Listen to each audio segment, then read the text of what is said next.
सत्संग की महिमा तो देवऋषि नारद जी ने गाई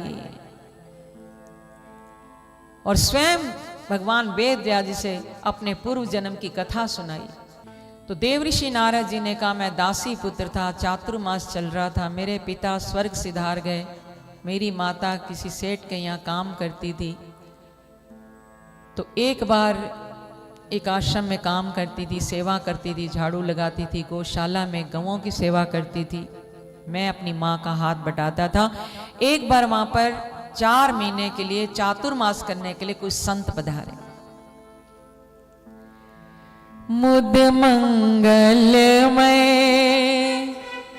संत समाजू, मुद मंगलमय संत समाजू, जो जग जंगम तीरथ राजू, जो जग जंगम तीरथ राजू।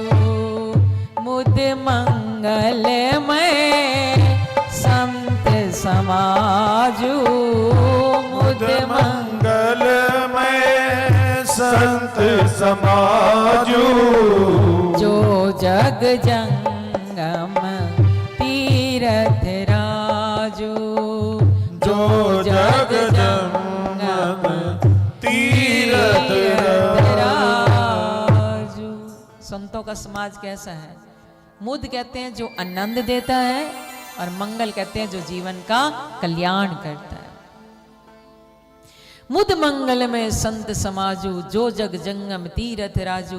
गोस्वामी तुलसीदास जी ने रामचरितमानस में लिखा, जंगम कहते हैं चलता फिरता, तीरथ राज कहते हैं प्रयागराज, जो सब तीर्थों के राजा हैं। संत दर्शन हो जाए तो समझना हमें चलता फिरता तीरथ राज प्रयागराज के दर्शन हो गए।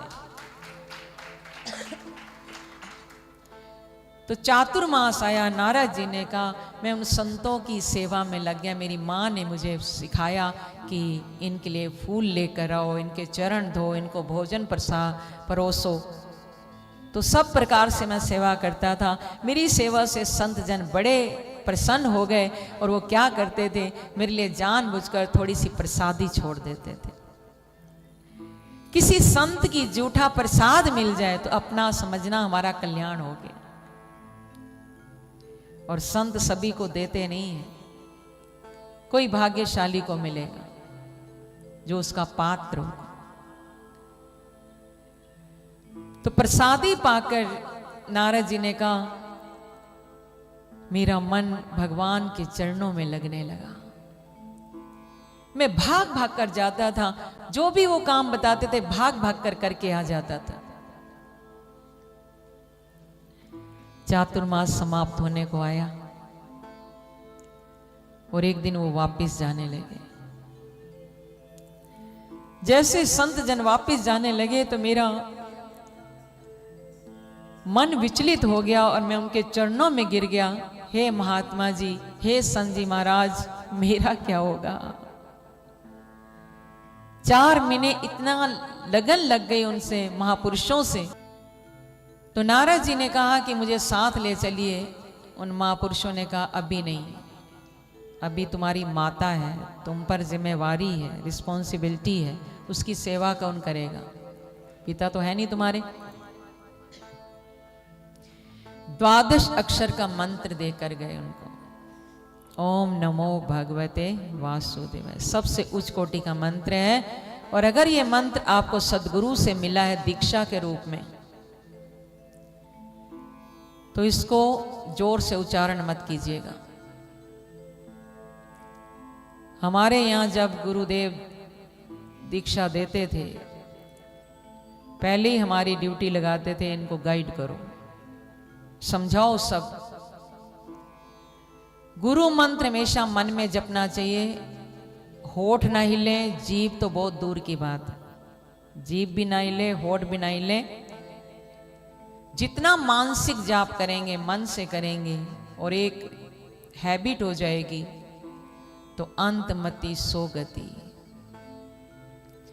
अंत काले च मामेव स्मरन् मुक्त्वा कलेवरम् या प्रियाति सा मद्भावम याति नास्त्यत्र संशया। भगवत गीता 8वें अध्याय का ये 5वां श्लोक है। भागवत जी के साथ साथ आपको गीता के मंत्र भी सुनने को मिल रहे हैं और गीता जी भी यहाँ पर विराजमान है। श्रीमद् भगवत गीता।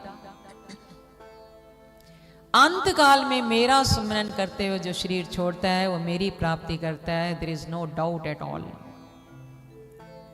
इसमें कोई संशय वाली बात ही नहीं, तनिक भी संशय मत करना। तो 12 अक्षर का मंत्र देकर संत जन चले गए और नारद जी ने कहा बस मेरी ऐसी लगन थी, मैं मंत्र के जाप में लग गया। एक दिन क्या हुआ, मेरी माँ गौशाला में गवों की सेवा के लिए गई हुई थी। वहां एक सर्प ने मेरी माँ को काटा और वो भगवान के परम धाम में चली गई। तो मुझे थोड़ा सा भी उसमें कष्ट या दुख नहीं हुआ क्योंकि मेरी लगन भगवान में लग चुकी थी। नारद जी किसको बता रहे हैं? भगवान वेद व्यास जी को सत्संग की महिमा बता रहे हैं, संतों के दर्शनों की महिमा बता रहे हैं। कैसे मैं नारद बना एक दासी पुत्र से, वो बता रहे हैं। तो जब माँ का स्वर्गवास हो गया, नारद जी ने कहा मुझे ऐसा लगा कि शायद मेरे और भगवान के मिलन में थोड़ी सी जो अड़चन थी, भगवान की इच्छा से वो दूर हो गई। भक्ति में लग गए। काफी वर्षों तक मैंने तपस्या की।